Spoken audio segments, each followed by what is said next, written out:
Buenas tardes, ¿me escucha? ¿Se escucha ahí? Sí. Buenas tardes a todas y a todos. Me alegra mucho verles. Ojalá que hayan tenido un periodo vacacional bastante positivo, reparador, que su regreso a la universidad sea muy bueno. Vamos a concluir el trimestre, digamos, arrancamos la semana 7, así que bueno, ojalá que hayan tenido un periodo bien lindo con sus familias y por supuesto con sus seres queridos. Mis mejores deseos para ustedes desde la coordinación durante este 2024. Y pues qué alegría además recuperar nuestras actividades de las charlas del TID. Hoy es la segunda del año, que es una maravilla, ¿no? El sentido es la primera vespertina. Y bueno, yo ya perdí la cuenta, pero ahí Alexis o Luis me dirán qué número es esta charla. Ya hicimos ya tal vez como 20, ya no tengo idea de la cantidad que se han hecho, pero es increíble que podamos contar con su presencia, con diferentes temáticas, como ustedes han visto. Durante el trimestre hemos variado un montón. Hoy por la mañana tuvimos una charla sobre técnicas de producción, pues básicamente de animación, stop motion, que generó, por supuesto, siempre el interés para este tipo de cosas. Y bueno, en el mismo sentido, estamos desarrollando actividades vinculadas a un tema importantísimo como es el ecosistema. Para esto, pues estoy muy feliz de que Angélica Jiménez esté acompañándonos. Angélica, además de ser una muy buena amiga, es una profesional muy importante en el área que vamos a trabajar, los suelos. Yo, además, no sé con quiénes de ustedes fuimos a una caminata y yo coincidí con Angélica. Le dije, oye, ¿tú qué te dedicas? Me contó una cosa increíble sobre el suelo y toda la problemática que existe alrededor de que se va perdiendo las capas. Fue una cosa increíble, así que seguramente la charla de hoy lo será de la misma forma.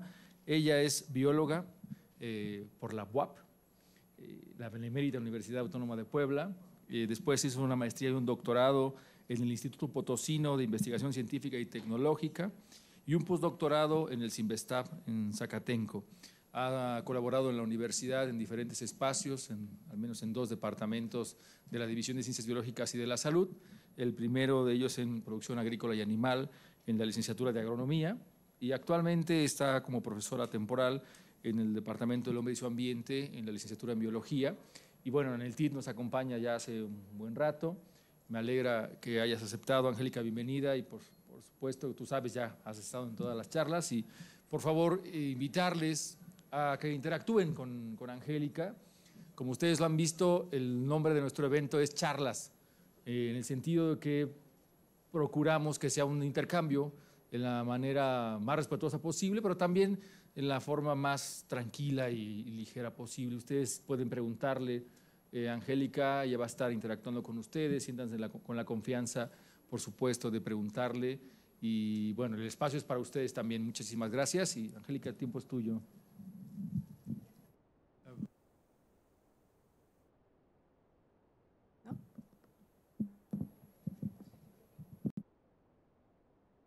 Hola, buena tarde. Pues antes de iniciar, también quiero agradecer la invitación por parte de la coordinación del TID de poder participar en esta charla. Para mí es un gusto poder compartirles a ustedes lo que yo hago, ¿no? Desde el punto de vista disciplinar y bueno, también cómo se ha ido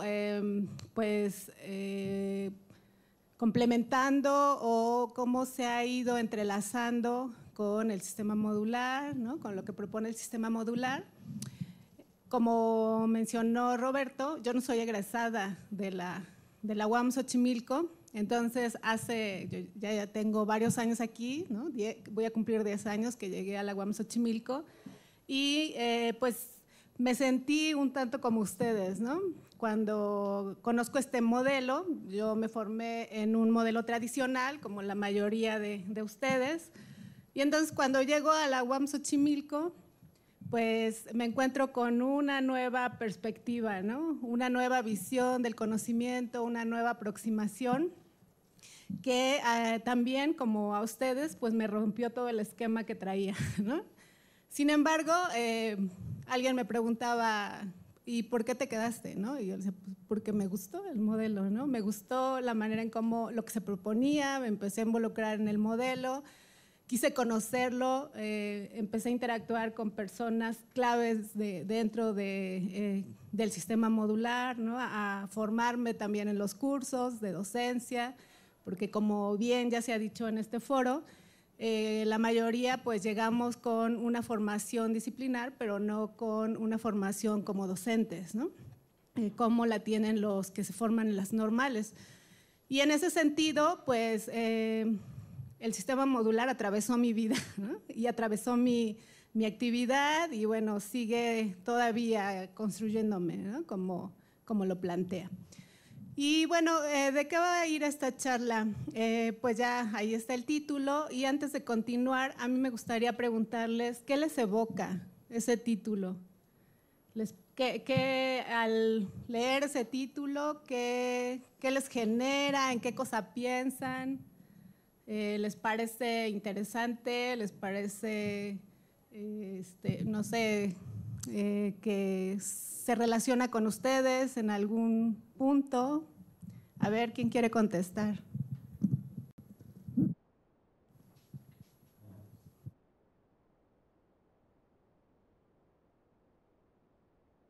Por acá. Tú. Gracias, Víctor.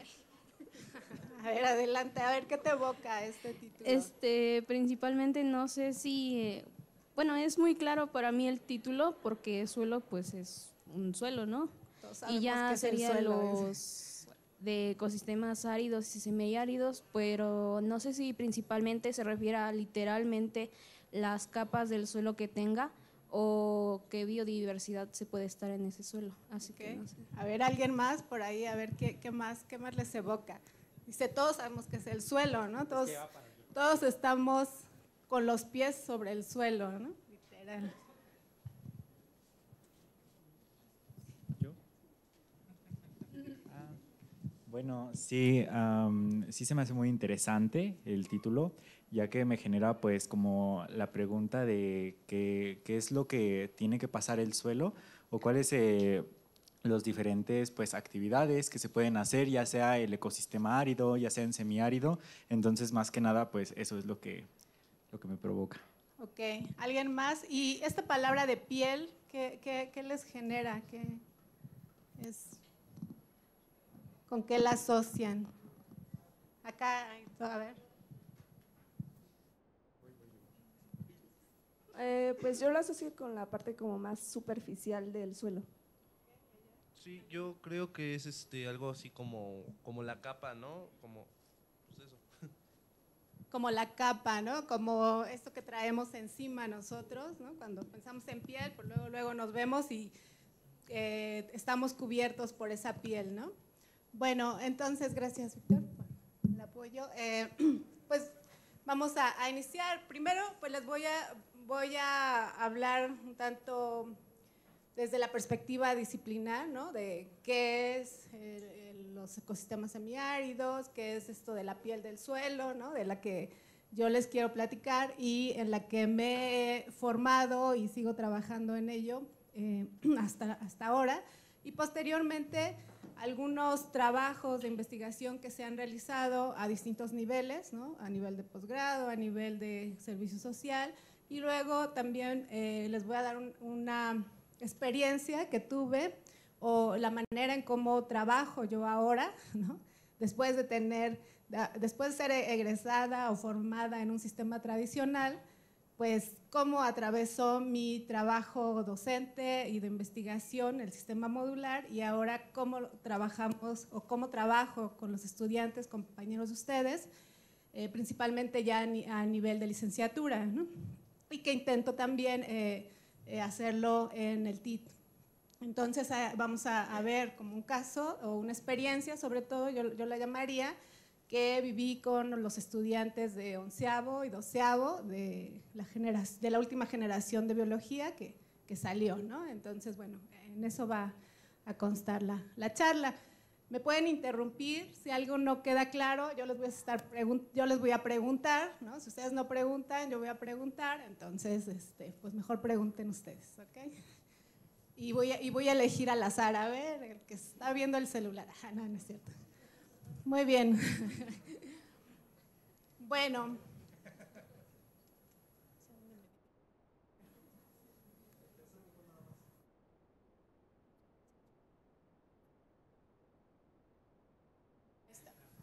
Bueno, pues vamos a empezar por lo macro, ¿no? Entonces, primero les voy a hablar sobre las regiones áridas y semiáridas.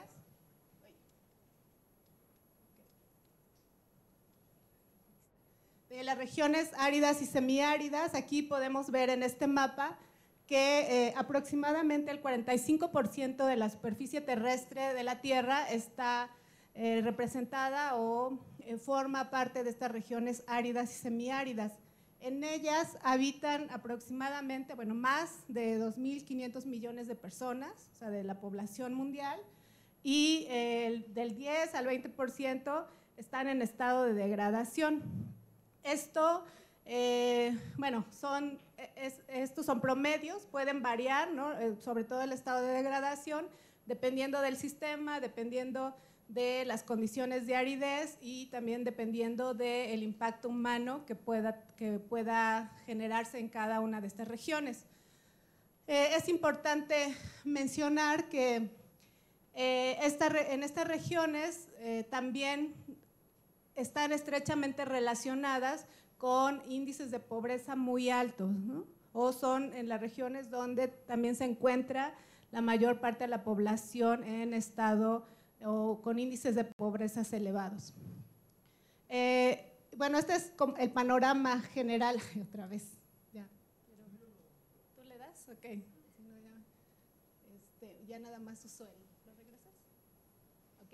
Este es el panorama general a nivel mundial. ¿Cómo se definen las regiones áridas? ¿Quién dice? ¿O cómo se determina si una región es árida o no es árida? ¿Alguien sabe? ¿O alguien se imagina?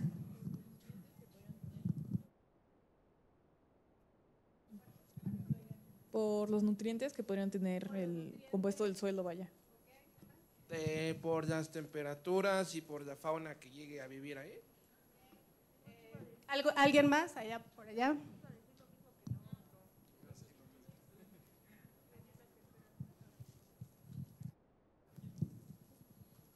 Bueno, supongo que también tiene que ver mucho con el tipo de suelo y la humedad que alberga, lo que afecta también su fauna y flora, en general la biodiversidad. ¿Por allá? Sí, también iba a decir lo de la humedad, ahora sí que pues la falta de humedad que hay en el ambiente. Ok, y cuando bueno, todo lo que ustedes dijeron es cierto, ¿no? Y a partir de el tipo de vegetación, principalmente la precipitación, la temperatura, se determinan estos índices de aridez y en estos casos la característica es que la evapotranspiración, o sea, la pérdida de agua tanto de la vegetación como del suelo, es superior a la precipitación que ocurre en estos sitios, ¿no? De esa manera se determina el índice.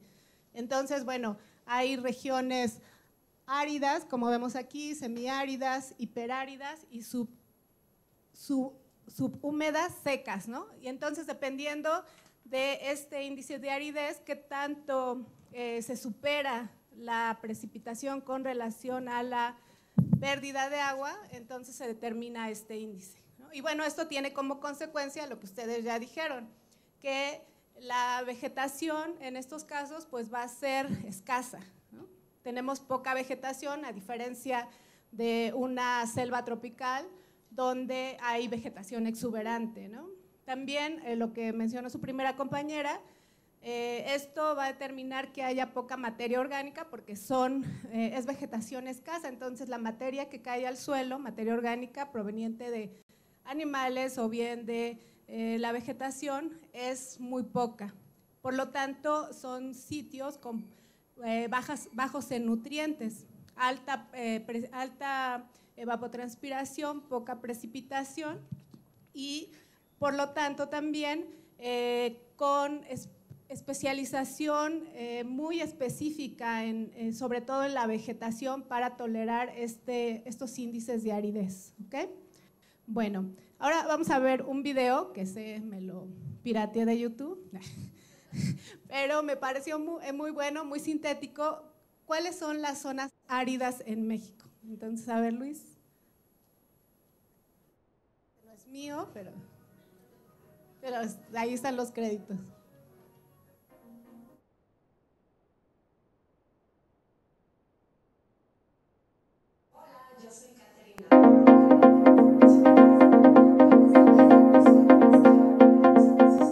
Hola, yo soy Catherine Navarro, gerente de información forestal, y en este mes del bosque yo les quiero hablar de los ecosistemas de las zonas áridas y semiáridas. La vegetación de las zonas áridas y semiáridas se caracterizan por habitar zonas con muy poca humedad, por lo que en estas zonas se alberga una gran cantidad de especies de plantas y formas de vida que han evolucionado con características morfológicas particulares y únicas, tales como los cuerpos globosos, suculentos y con espinas, que evitan la pérdida de agua. Los matorrales xerófilos son la principal comunidad vegetal que se desarrolla en las zonas áridas y semiáridas, los cuales cuentan con diversos y extensos tipos de vegetación. Estos se pueden agrupar en 3 variantes de acuerdo a la forma de vida de los componentes vegetales que lo dominan, como los leñosos, los suculentos y los herbáceos.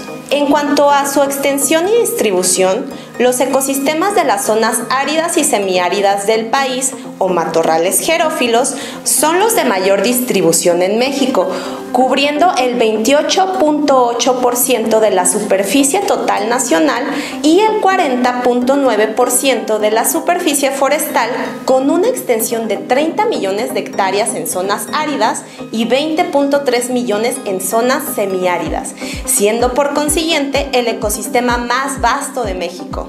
Asimismo, el matorral xerófilo cubre la mayor parte del territorio de la península de Baja California, así como grandes extensiones de la planicie costera y de montañas bajas de Sonora.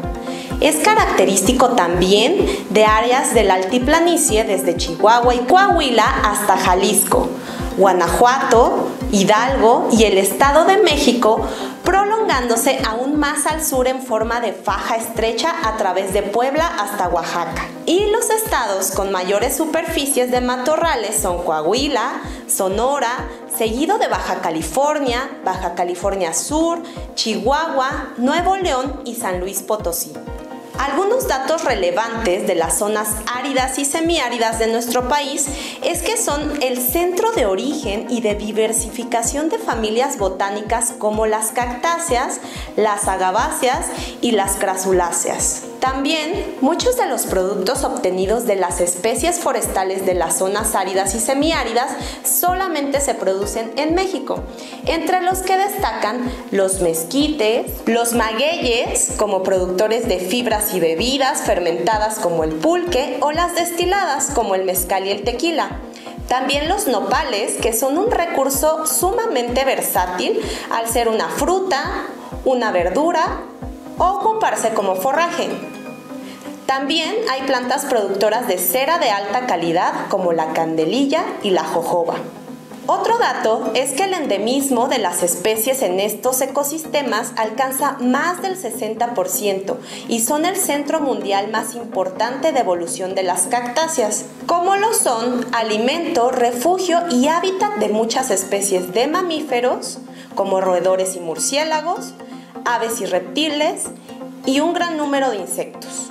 Ahora les quiero compartir algunos datos curiosos de estos ecosistemas. ¿Sabías que las cactáceas son originarias exclusivamente del continente americano y existen alrededor de 14,000 especies, de las cuales 669 habitan en México y 518 son endémicas de nuestro país? También, la Reserva de la Biosfera Tehuacán-Cuicatlán es reconocida por la UNESCO como Patrimonio Natural y Cultural de la Humanidad, ya que cuenta con una de las mayores concentraciones de cactus columnares en el mundo, ya que aquí 45 de las 70 especies reportadas en México habitan. Y además, de acuerdo con investigaciones arqueológicas, es un sitio clave para el origen y desarrollo de la agricultura en Mesoamérica. Otro dato es que el nopal, que habita este tipo de ecosistemas, es emblemática de identidad nacional y está incluida en el escudo nacional y por ende en nuestra bandera. Por último, les quiero hablar de la gobernadora del desierto, la Rea tridentata, que es un arbusto que puede vivir en las condiciones de aridez más extremas que se presentan en México, esto sin ser suculenta ni presentar espinas y siendo además perennifolia. Esto quiere decir que no pierde sus hojas en la época de secas. Siguen las actividades que hemos preparado para ti en esta fiesta del bosque. Comisión Nacional Forestal.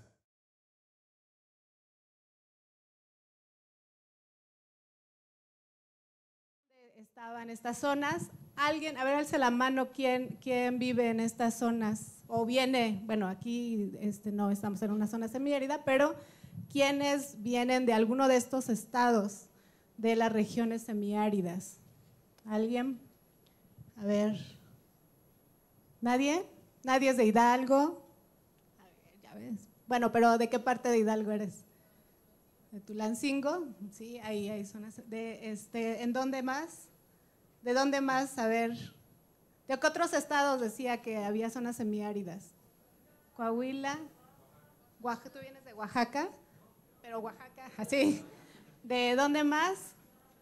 Baja California. Entonces, podemos ver que esta distribución va sobre todo en la parte norte, ¿no? En la parte noroeste y noreste del país. Después esa franja se va adelgazando.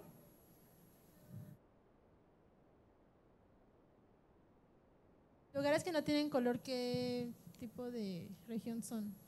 Los lugares, bueno, aquí podemos ver las regiones rojas son las hiperáridas, son las más áridas, ¿no? que hay en el mundo. Luego tenemos las rosas, que son las regiones áridas.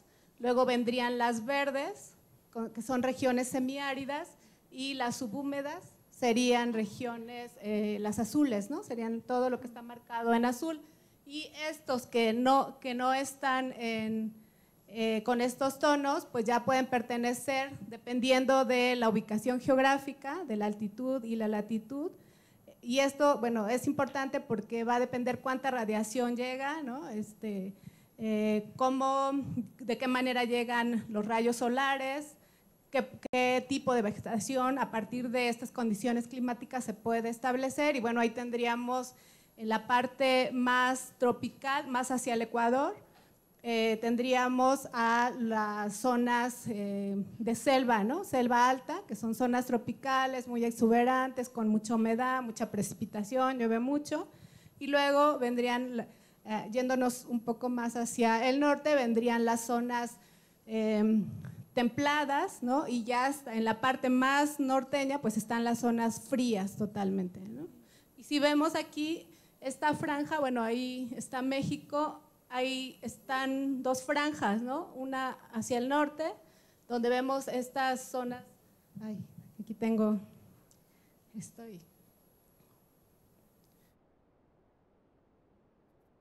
¿Es así? Señalar, ¿no? Tecnología, sí. Bueno, entonces, todas estas zonas serían las zonas más frías, las zonas más polares, ¿no? Si nos vamos hacia el Ecuador, que sería más hacia el centro, por ejemplo, aquí, serían las zonas más tropicales. Que ahí, bueno, por ejemplo, aquí en el caso de México, pues ahí sería toda la parte del sureste, ¿no? Y en México, particularmente en la vertiente del Pacífico, aquí también tenemos zonas secas, pero son selvas medianas. México es muy particular porque es todo un mosaico, ¿no? De microclimas, y esto tiene que ver con que estamos asentados sobre cinco placas tectónicas, ¿no? Y entonces eso genera una diversidad de microambientes que no solamente, en los cuales no solamente influye la altitud y la latitud, sino que también influye además de las condiciones geográficas, también va a influir la latitud. Entonces, en México no tenemos zonas polares, pero tenemos zonas frías, que serían las zonas más altas de las zonas volcánicas, y ahí es donde está influyendo la altitud, ¿no? Entonces, eso sumado a toda esta diversidad de placas tectónicas, pues genera una diversidad de microambientes, ¿no? Pero bueno, eso es nada más para ahí complementar lo que decía Samantha. ¿Alguna otra duda al respecto de este mapa? ¿No? Bueno,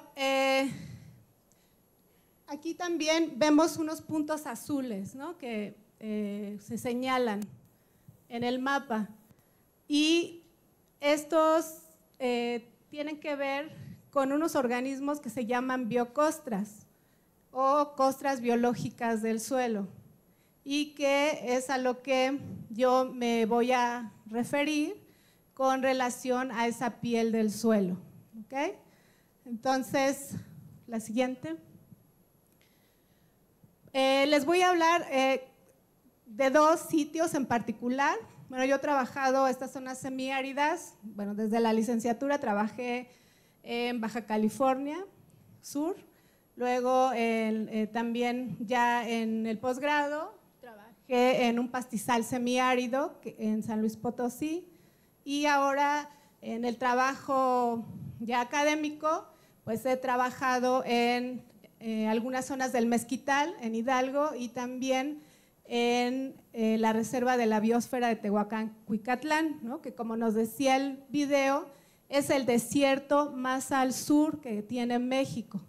Y este desierto es muy particular porque además de toda su historia geológica, también tiene una historia cultural muy importante. Entonces es muy diverso, no solo desde el punto de vista biológico, sino también desde el punto de vista cultural, geológico, edafológico. Entonces se junta una serie de variables que resulta de gran importancia y que por eso lo nombraron Patrimonio de la Humanidad, ¿no? Bueno, aquí de manera general, el pastizal semiárido del que les hablo, que fue en el que yo trabajé en San Luis Potosí, este es un pastizal que tiene más o menos un porcentaje de materia orgánica del 14% o mantillo, residuos, o sea, es muy poquito. Si pueden ver en la diapositiva, básicamente no hay vegetación, ¿no? O sea, solamente hay unos manchoncitos o son manchones de pastos, ¿no? Que lo que nosotros conocemos más técnicamente como gramíneas, pero que en el lenguaje coloquial pues son pastos, ¿no? Y bueno, ahí son las especies más importantes de estas gramíneas que están presentes. Y bueno, son los espacios abiertos que tiene este pastizal, son aproximadamente entre 20 a 50 centímetros, ¿no? Y entre cada manchón de vegetación. La siguiente. Y bueno, aquí está el otro sitio, que es el matorral semiárido de la Reserva de la Biosfera Tehuacán-Cuicatlán. Y ahí podemos ver que se ubica entre los estados de Puebla y Oaxaca, está en el límite entre ambos estados, particularmente en el municipio de Tehuacán, del lado de Puebla, que es donde trabajamos, y este es el área a donde generalmente llegamos con los estudiantes y trabajamos en el Jardín Botánico, que está ubicado en la comunidad de Zapotitlán, Salinas, Puebla. No sé si alguien ha ido por allí. ¿Alguien conoce la Reserva de la Biosfera? ¿No? Ok, bueno, geográficamente aquí lo pueden ver. Este es un matorral, a diferencia, si recuerdan en el video, ¿cuáles son las características que mencionaron de este matorral? ¿O cómo se veían las fotos del matorral? A diferencia del primero que les mostré, que era un pastizal. Ambos son semiáridos. Ambos son regiones semiáridas. Okay. Sin embargo, el porcentaje de precipitación es mayor en el caso de Tehuacán, Cuicatlán. ¿Cómo se veía fisonómicamente este sitio? A ver, ¿ya se durmieron? ¿No? De hecho, ya. A mí se me hace que ya lo… Se veía más lleno de vegetación, ¿no? Se veía más lleno de vegetación, ¿Qué elementos había además? Porque en el primero solamente había pastos, ¿no? Aquí que les mostré. Aquí, ¿qué más había?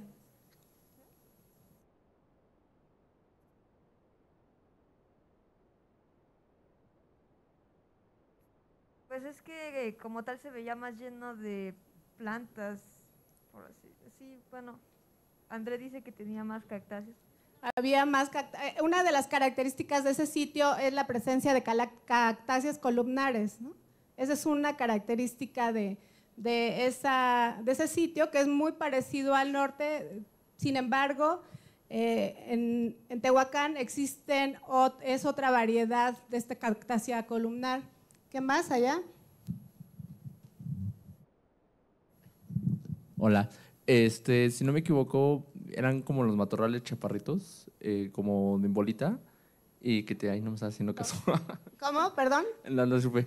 Eran los matorrales chiquitos, como de bolita. Cactáceas Ajá. globosas, ¿no? Ajá, exacto. Y también tenían otro que decía en el video que tenían, bueno, captaban más el agua, que eran como unas bolitas encima del matorral. Que tenían algunas adaptaciones que les permitían capturar mayor cantidad de agua. Aquí es muy interesante las formas que tienen estas especies. Si ustedes observaron en el video, estaban los magueyes o agaves y tienen forma como de cuchara, ¿no? Y esa forma les permite capturar sobre todo neblina o el rocío de la mañana, porque en estos sistemas llueve muy poco y solamente llueve por pulsos de humedad, o sea, son intermitentes, no es constante, sino son algunos pulsos de humedad, y entonces estas características que tienen estas especies les permite capturar esa agua, principalmente del rocío y de la neblina, y eso es de gran importancia porque detona de alguna manera la vida en estos sistemas, aún en épocas que no llueve o cuando las condiciones de aridez son muy altas. Ahora, en estos sistemas, la que sigue, existen, en el primer mapa, si observaron, habían unos puntitos azules, que eran sitios donde, no sé si fueron observadores, y sí lograron leer lo que decía la diapositiva, ¿no? A ver, ¿quién leyó?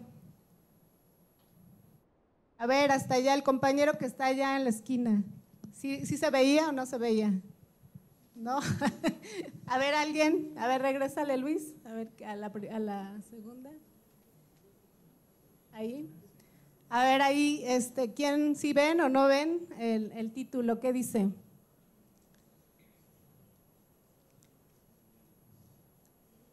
A ver, ¿sí saben leer?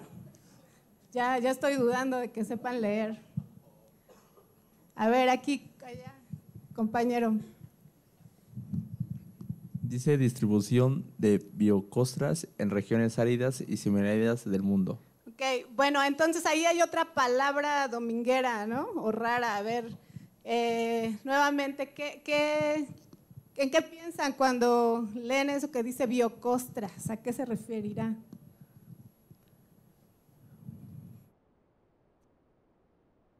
A ver, comenten o yo pregunto. A ver, Exa. Bueno, pues yo cuando dice biocostras me imagino como en la parte superficial del suelo, como una tipo mancha, pero como dice biocostras, entonces significa que es de algo vivo, ¿no? Algo que está vivo. Ok, sí, efectivamente, bueno, a veces cuando dicen biocostras o otro nombre que generalmente también se les dan es costras biológicas de suelo. Y entonces, bueno, cuando dicen costras, pues son, me han dicho, las únicas costras que conozco, pues son las que se me generan cuando me caigo, ¿no? Pero estas, vamos a ver que son, como decía su compañera, son costras que tienen que ver con organismos vivos. También en el suelo se forman costras físicas por la acumulación de sales. En este caso, y también también se presentan en estos sistemas, pero en este caso son costras de organismos vivos. La que sigue, Luis, por favor. La que sigue. La que sigue. Ajá.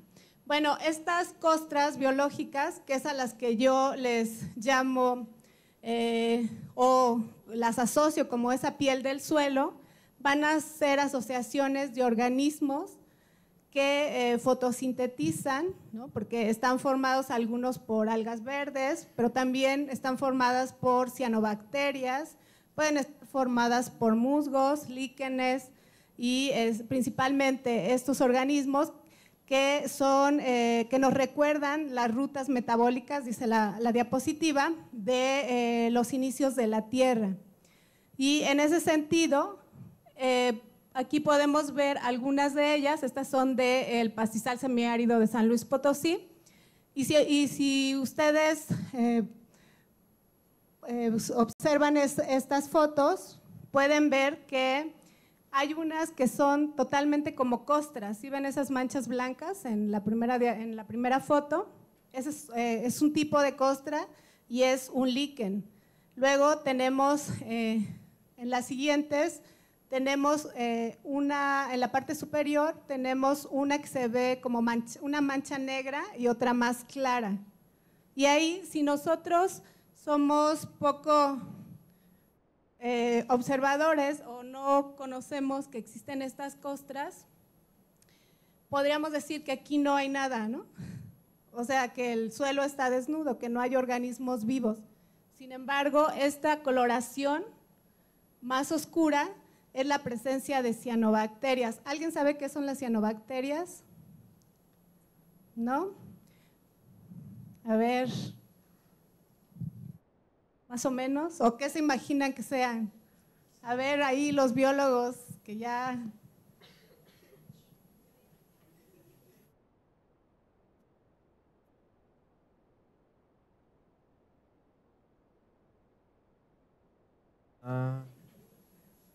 Pues son bacterias vegetales que realizan fotosíntesis. Microorganismos, más bien.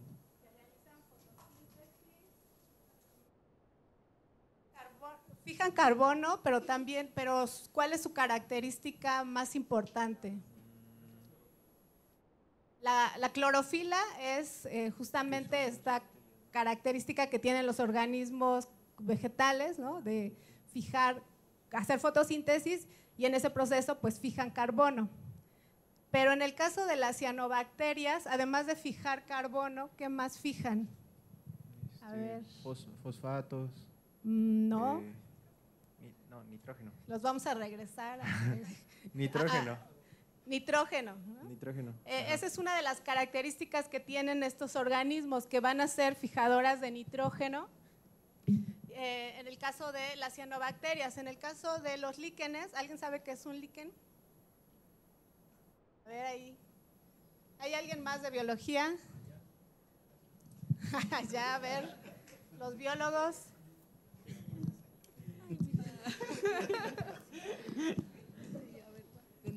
A ver, eso seguramente lo vieron en la prepa, ¿no? Que vieron que los 5 reinos y sí, pero es que ya me perdí. que había organismos diferentes. ¿Cómo? Es algo rasposo. Sí, pueden ser rasposos, pueden ser gelatinosos. A ver allá. Sí, pero ¿me puedes repetir la pregunta, por favor? Sí, ¿qué es un líquen? Bueno, si sabes qué es un líquen, no a fuerza lo tienes que… ¿O qué te imaginas que es? No sé, siento que debe ser como una capa de alguna bacteria. Es una simbiosis, bueno, es una asociación de dos cosas. A ver, allá atrás.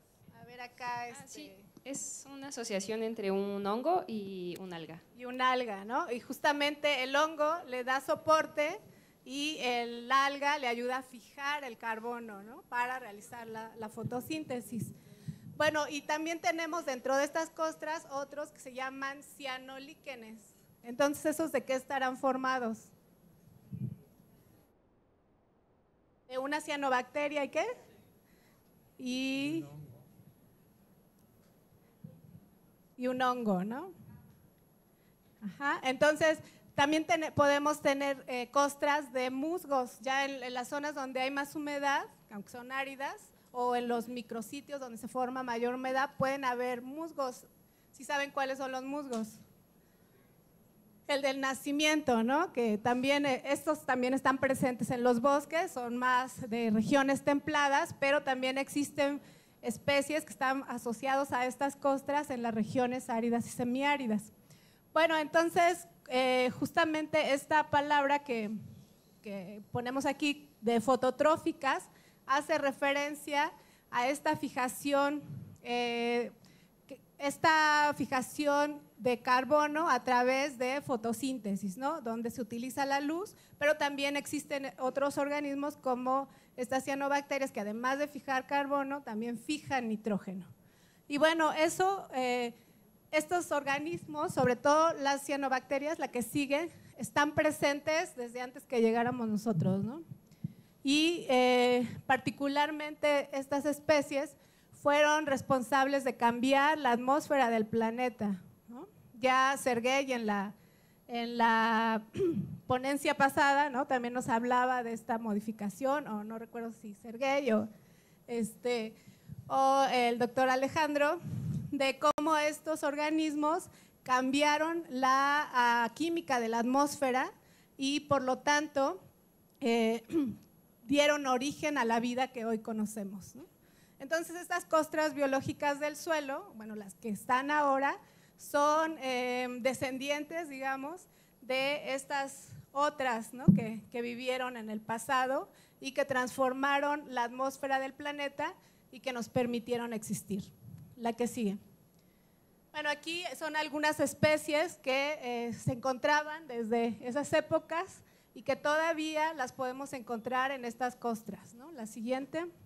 Y bueno, hay algunas micrografías de microscopio electrónico.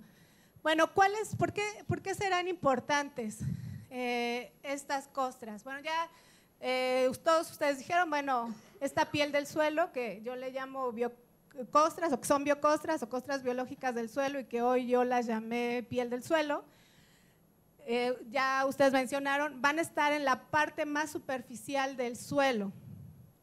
¿Y cuáles van a ser algunas de sus características o por qué son tan importantes en estos sistemas? Habíamos comentado que estos sistemas son pobres en vegetación, ¿recuerdan? La vegetación es escasa aún. Los matorrales, en el caso de Tehuacán, pues son de los más exuberantes porque están más hacia el Ecuador, ¿no? Ahí tienen mayor precipitación y ciertas condiciones geológicas que permiten una mayor biodiversidad, pero en el caso de San Luis Potosí, vieron que pues solamente son puros pastos, ¿no? Básicamente. Y hay interespacios entre esta vegetación porque hay poca vegetación. Entonces, estas costras las vamos a encontrar en los interespacios, porque una condición para que estén presentes es que exista que les llegue la radiación solar. ¿Y qué es lo que le van a hacer al suelo? Bueno, a ver, antes de continuar, a ver, nadie ha preguntado, ¿hasta aquí alguna duda? Nadie ha preguntado qué es el suelo. Porque yo ya estoy hablando de las biocostras del suelo, pero nadie ha preguntado qué es el suelo. A ver, ¿qué es el suelo? Ya hace rato decía su compañera, pues ya todos sabemos qué es el suelo, ¿no? ¿Qué es el suelo, compañera? ¿Contestar? O mejor aún que te digan, ¿cuál es la diferencia entre el piso, el suelo y la tierra? Acá. A ver, aquí ya se complicó la cosa, a ver. A ver, la Tierra es el planeta en que habitamos, es el planeta Tierra. El suelo, el suelo lo definiría como, pues, parte donde, o superficie terrestre, donde habitan varios, podrían habitar, o hay varios ecosistemas o fauna, no sé. Y piso, pues no sé, supongo que es el piso concreto o algo así. El piso, a ver, ¿alguien más? A ver, por allá. Es que yo creo que conocemos como la parte superficial nada más, ¿no? Lo que, pues, donde nos paramos. Y ya como más abajo hay pues otras cosas que no sabemos qué es como realmente lo que está por debajo, ¿no? Entonces por eso confundimos piso con suelo y así. Y con tierra, ¿no? Porque luego ya los estudiantes de biología dicen, a ver, pásenme la tierra, vamos a hacer los análisis físico-químicos, ¿no? Entonces, y allá a ver, ¿qué más? Yo. Bueno, tierra, como ya habían dicho, era el planeta en el que estamos. La diferencia entre suelo y tierra sería la cantidad de nutrimentos que llegaría a tener el suelo, por ejemplo, si es fértil, y el piso, por ejemplo, podría ser las propias losas que estamos pisando ahora mismo. Ok, sí. Sí, básicamente el suelo es un sistema, ¿no? que va a estar determinado por 5 factores. Entre ellos va a ser la roca madre, va el tiempo, la biota potencial. Biota potencial se refiere con todo lo que sea vivo, aún aquello que no conocemos, la topografía y el balance de energía, o sea, toda la energía que entra a través del sol y que la primera entrada va a ser vía la fotosíntesis, ¿no? Que ya nos habían hablado en la charla anterior. ¿Quién vino a la charla anterior de la tarde? A ver, alce la mano. ¿Quién vio la de Facebook? Tampoco. ¿No la vieron? La última que hubo antes de irnos de vacaciones. Ya no se acuerdan. Bueno, entonces el clima va a ser otro de los elementos fundamentales y en este clima, bueno, también va a haber factores, entre ellos la energía, pues básicamente de la que obtenemos o que permite la vida es nuestra estrella, que es el sol, ¿no? En el momento en que este sol deje de brillar, que seguramente ya no vamos a estar aquí, pues se va a acabar la vida como la conocemos hasta ahora, ¿no? Bueno, entonces, este suelo del que yo les preguntaba es un sistema y este sistema, en él van a ocurrir procesos físicos, químicos, biológicos, pero también geológicos, está determinado por procesos geológicos y todo esto y la interacción humana, por supuesto, la perturbación que puede ejercer el hombre sobre este sistema. En el pasado se pensaba el suelo como algo inerte, algo más físico-químico.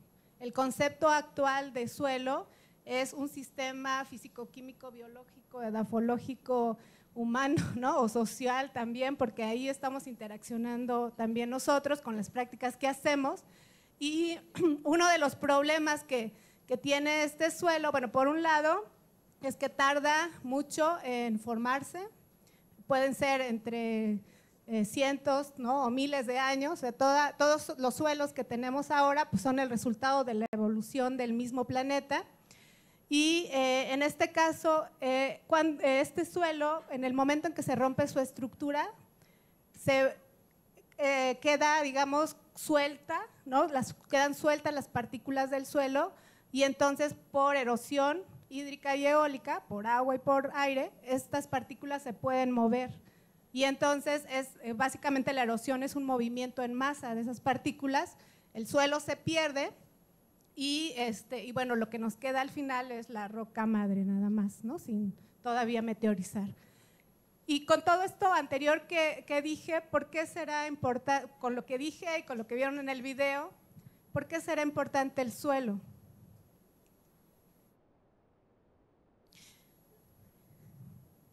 ¿Les parece que es importante o no? A ver, sobre todo los que van a sociales y hacia, a ver.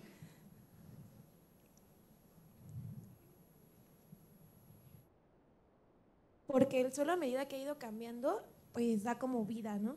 Entonces dentro, en el suelo hay diferentes tipos de organismos que nos sirven a nosotros también para subsistir, ¿no? Entonces como el cambio del suelo ha permitido que la vida vaya como evolucionando y dando más vida a otras especies. Sí, bueno, en décadas pasadas, desde el punto de vista ecológico, tenía mayor importancia o más relevancia, ¿sí? Antes, perdón. Ay, gracias.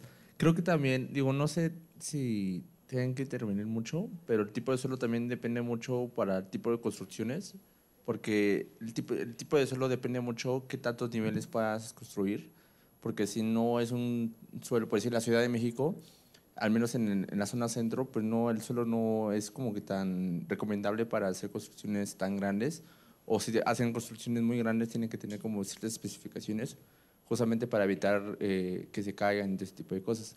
Entonces creo que también es por eso es súper importante estar estudiando el suelo para poder identificar todo este tipo de cosas que pues al final ya es como el día a día de nosotros. Ok, bueno, aquí sí está bien lo que dices, va a depender de estas características que tenga el suelo, ahorita lo ahondamos, pero en el caso de la Ciudad de México, pues básicamente eran lagos, ¿no? O eran canales, y entonces el problema es que se rellenaron y por eso es suelo fangoso y es inestable en la mayor parte de la ciudad. Yo pienso que el suelo es importante porque pues ahí pasan muchas cosas como alimentos, o sea, los alimentos, algunos se cosechan, o sea, en el suelo, habitan muchas especies, existe pues la purificación de agua y es como el suelo pues abarca mucho porcentaje de la tierra y pues sirve prácticamente como para todas las formas de vida y ya. Pues básicamente lo último que dijo, bueno, todo lo que dijeron, pero la palabra clave es que sostiene la vida, ¿no? O sea, en décadas pasadas, les decía, los estudios ecológicos se centraban más en la vegetación. O sea, todo lo que podíamos ver era como lo importante en los ecosistemas. Pero más recientemente el suelo ha cobrado importancia justamente porque si no hay suelo, pues entonces no hay nada que soporte o sostenga la vida sobre él, ¿no? Entonces, también relacionado a lo que decía su compañero, el suelo va a ir madurando en el tiempo y suelos más, digamos que más maduros, tienen perfiles, bueno, se le llama perfil y tiene diferentes horizontes, es más diversificado y suelos más jóvenes son poco profundos y con menos diversificación en sus horizontes y por lo tanto son menos inestables. Esa es otra característica de los suelos semiáridos, son suelos jóvenes y poco profundos. Entonces, en ese sentido, pues se vuelven más vulnerables a la degradación. Bueno, y regresando a la importancia de estas costras del suelo, una de las más importantes es que pueden estabilizar las partículas del suelo. Los organismos que ya ustedes mencionaron o que acabamos de mencionar, cianobacterias, líquenes, musgos, algas, particularmente las cianobacterias o todos los microorganismos, generan exudados de exopolisacáridos que funcionan como pegamentos que van compactando las partículas del suelo. Y esa es la primera, digamos, propiedad que estas confieren al suelo, ¿no? Y de alguna manera, cuando hablamos de esa piel del suelo, estamos hablando de esa estabilidad que están permitiendo estas costras o están favoreciendo para estos sistemas semiáridos, ¿no? La siguiente. También dependiendo del tipo de costra que se tengan, se va a tener cierta microtopografía o se va a generar una cierta microtopografía en el suelo que va a favorecer la infiltración o el movimiento a través del sistema.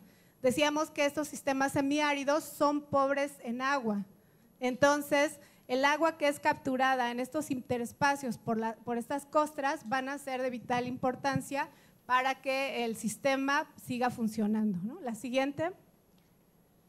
Bueno, también ya habíamos comentado que estos organismos fijan carbono, fijan nitrógeno y van a permitir, además del agua, que van a infiltrar o van a mover a través del sistema, pues van a permitir este intercambio de gases. Las costras pues estarían aquí, esta sería la costra, que está entre la interfase entre la atmósfera y el suelo. Entonces, estas favorecen la entrada y salida de los distintos elementos en forma de gases, pero también en forma de mineral, o sea, van a hacer esta interfase que va a permitir la entrada de minerales al suelo. Por ahí ustedes decían que al inicio que una característica de estas regiones semiáridas era que tenía poca fertilidad, ¿no? Entonces, desde ese punto punto de vista, estas costras van a permitir la entrada de esos nutrientes, van a estar liberando, van a estar regulando nutrientes en el suelo que van a favorecer la fertilidad en él. La siguiente. Bueno, estas costras se han estudiado a distintas escalas, desde población, ¿no? Desde la misma costra a pequeños centímetros, a nivel de población, que ya hablamos de una especie en particular, o luego a nivel de comunidad, donde ya no solamente se habla de una sola especie, sino de varias especies, a nivel de ecosistema o bien a nivel de bioma, ¿no? Actualmente se están haciendo también estudios globales del impacto de ellas. La siguiente. Bueno, aquí vemos que en este pastizal semiárido, más o menos, o un aproximado de cobertura de las costras fue de 60%. Básicamente las costras fueron líquenes, costras de hongos y también cianolíquenes. La siguiente. Estos son porcentajes de las costras dependiendo de la pendiente del sistema, porque además no solamente va a influir el clima como tal, sino también, decíamos, la topografía del sistema para que las costras se establezcan, y también va a jugar un papel importante los diferentes grupos o diferentes morfotipos de costras, ¿no? La siguiente. Aquí hay un trabajo, bueno, fue parte de mi trabajo de maestría y doctorado, donde podemos ver, estas son distintos tipos de costras a distintas profundidades y cómo la costra está regulando la entrada de carbono y de nitrógeno orgánico al suelo. Bueno, esto se hizo con una técnica de isótopos estables, ¿no?, que permitió ver cómo esta costra está de alguna manera regulando esta fertilización o la fertilidad más bien del suelo. ¿La que sigue? Y bueno, ¿quiénes son los encargados? Además en la costra también viven otros organismos que pueden ser bacterias, pueden ser otros microorganismos, y por abajo de ellas también. Veíamos, ¿le regresas, Luis? Donde están los flujos, a la anterior. Anterior. Esta. A ver, aquí yo les decía que estas son formas de elementos de gases, ¿no? Pero aquí lo que tenemos son formas minerales. ¿Eso qué quiere decir? Que estas formas ya pueden disolverse en agua, y las plantas, o sea, ya los organismos, las plantas principalmente pueden tomarlos como nutrientes, en forma de nutrientes. Pero ¿quién hace ese trabajo? ¿Quién transforma estas formas? Pues los microorganismos. O sea, los microorganismos tienen la maquinaria, yo diría, para hacer esta transformación de todos los elementos a formas, sobre todo en forma de gas o en forma mineral principalmente. Y esto va a ser clave en esa fertilidad o en esa disposición de nutrientes para el ecosistema. ¿La que sigue? Bueno, ya. Y bueno, aquí la que sigue, Luis, por favor. Algunas preguntas, ¿no?, que nos hemos planteado, ya particularmente en Zapotitlán, es cómo las costras biológicas a pequeña escala pueden modular procesos del funcionamiento del ecosistema. La que sigue. Bueno, aquí esto se hizo a nivel de especies, distintas especies de arbustos. En la parte de abajo, bueno, se ve muy tenue, pero ahí hay unos circulitos negros donde están las costras, ¿no? Hay todo esto que está abajo, bueno, hay cactáceas, mamilarias principalmente, pero todo esto que se ve corrugado y aquí menos sombreado son costras. La que sigue. Bueno, estos son datos que se tomaron de propiedades del suelo para ver cómo está la costra teniendo un efecto en el suelo. La que sigue. Luego, otra pregunta que también nos hemos planteado, bueno, ¿cómo influye el gradiente altitudinal en la relación suelo-biocostra-vegetación? Ya decíamos, estos sistemas son complicados, tienen baja disponibilidad de agua, alta radiación solar, pocos nutrientes, son suelos profundos.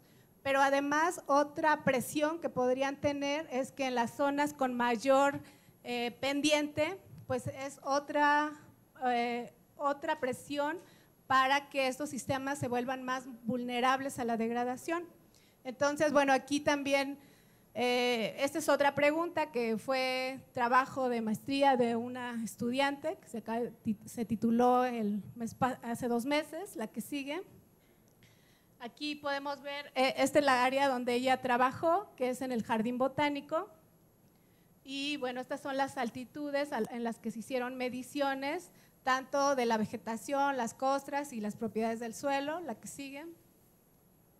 Aquí, bueno, son las coberturas que se encontraron, la que sigue. Las especies de vegetación, a la siguiente. Algunas propiedades. Esta es ya a otra escala que estamos tratando de ver cómo es esta relación suelo-biocostra-vegetación, pero utilizando herramientas no tripuladas, básicamente dron. Y esto porque, bueno, las costras son muy quebradizas, entonces al ir a muestrearlas, pues se pisan y entonces se pueden degradar o se pueden romper y se pueden perder. Los trabajos de investigación básicamente han oscilado en 2 vertientes. Una, a través de imágenes de satélite, pero no hay una buena fidelidad, ¿no?, para poder detectarlas. Y el otro es a pie, le decimos, haciendo transectos, ir midiendo, sacando fotos, y pues es un trabajo, digamos que desde el punto de vista de trabajo humano, pues es muy desgastante, ¿no?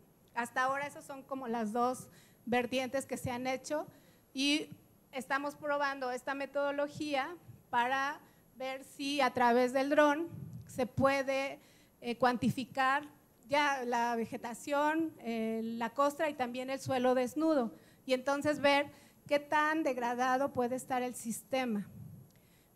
Bueno, la que sigue, esto es un trabajo de maestría que está haciendo Melissa, otra estudiante que ya yo creo se gradúa este año, y bueno, en eso andamos ahorita. Pero, ¿dónde queda, no?, la docencia, investigación, difusión y cultura, dirían ustedes? Ya que Sergey se está durmiendo. ¿Dónde está el sistema modular, no? Porque hasta ahora pues solo les he contado cuestiones disciplinares, ¿no?, y trabajos muy ecológicos. Bueno, y en ese sentido quiero compartirles esa experiencia que tuvimos con los chicos de biología, y que es de alguna manera la forma en cómo he trabajado, y que también pues ha influido en mi percepción de los problemas de la realidad, ¿no? Todo lo anterior pues se queda en una cuestión más ecológica, más conceptual, que pues sí tiene, desde el punto de vista científico, pues se queda ahí, ¿no?, en los papers, en los congresos, pero mucha de esa investigación no impacta socialmente, ¿no? Y el sistema modular, ¿qué dice? ¿Qué les han dicho en el TID? ¿Cuál es una de las características del sistema modular, compañero? El de rojo. ¿Cómo te llamas? Axel. ¿Cuáles son algunas de las características del sistema modular? A ver, ya, antes de que se duerman. Pues las características del sistema modular son pues la interdisciplinaridad, que es poder trabajar con más profesionales de diferentes carreras, y sobre todo pues el trabajo en equipo con los demás compañeros, tanto ya sea de la misma área, la misma carrera, como de todas las demás. Ok, a ver, por allá, ¿qué otras características les han dicho en el TID que tienen que desarrollar en este modelo, que tienen que hacer, aprender? Pues otra de las características sería que se divide en módulos y que cada módulo gira en torno a lo del objeto de transformación, ¿no? Ok. ¿Y qué es el objeto de transformación? A ver, ahí ya está tocando un… ya no, dice. A ver, de este lado, a ver los de en medio. No se amontonen. A ver, adelante.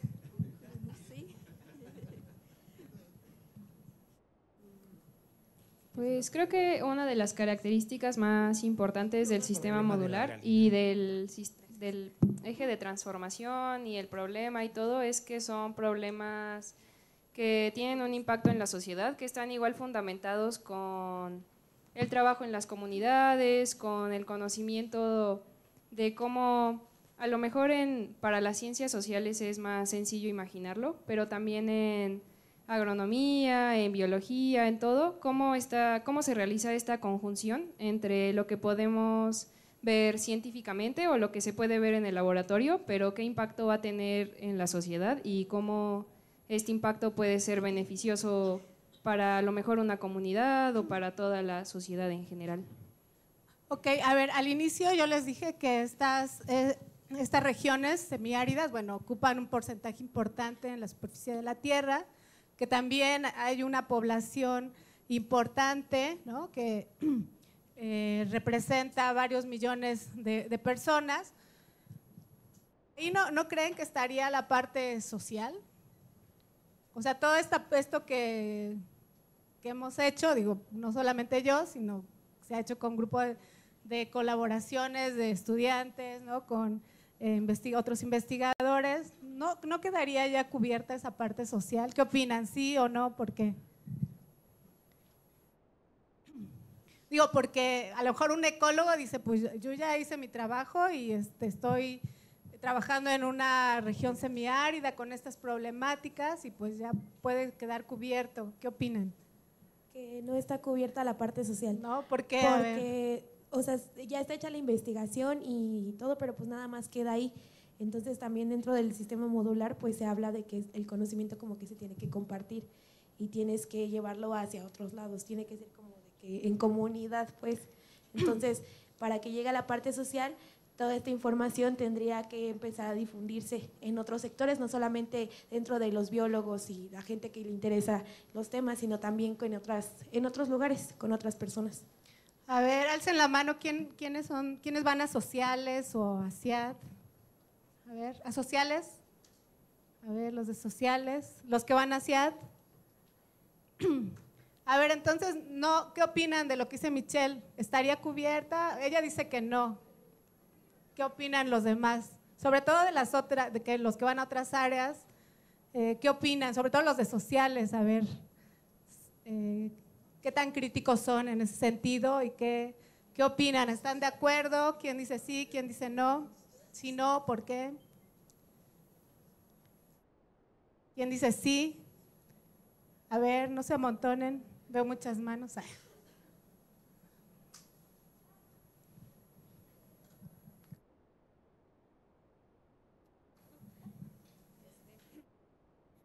No, la parte social creo que falta mucho involucramiento desde el lado donde muchas veces se piensa que cuando estás en el área científica, por ser objetiva no hay que tener más intervención, entonces creo que pues sí, falta mucho trabajo social e incluso desde parte de muchas áreas que van de este lado y no solamente de lo científico. Okay. A ver, allá. Considero que puede estar un poco cubierto por el lado como de identidad, como nación, como componente incluso del país. Sin embargo, creo que no estamos dándole una problemática tal vez social como pueda el suelo o sí, llevarlo hacia un problema más social, ¿no? Como cómo nos va a afectar como sociedad si llegamos a perder justamente esos ecosistemas o si llegamos a afectar esas regiones, ¿no?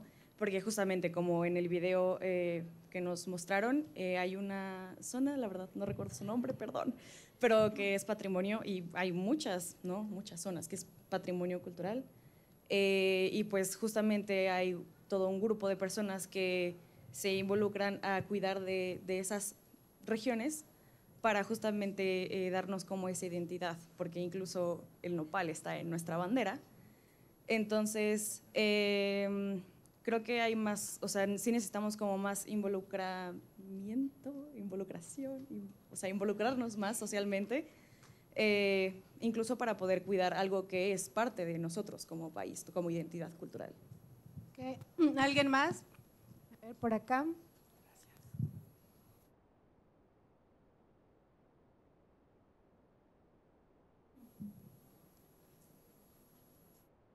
Bueno, no soy de sociales, pero Soy biólogo. soy biólogo, pero egresado de la UAM. pues igual, por ejemplo, podemos analizar, yo me imagino, no soy experto en el tema, pero que tal vez los lugares que tengan mayor costras tengan un mayor índice o una mayor ventaja para las personas que se dedican al campo, y esto pues puede darnos índices como de pobreza, bueno, económicos, que beneficien a una comunidad o no.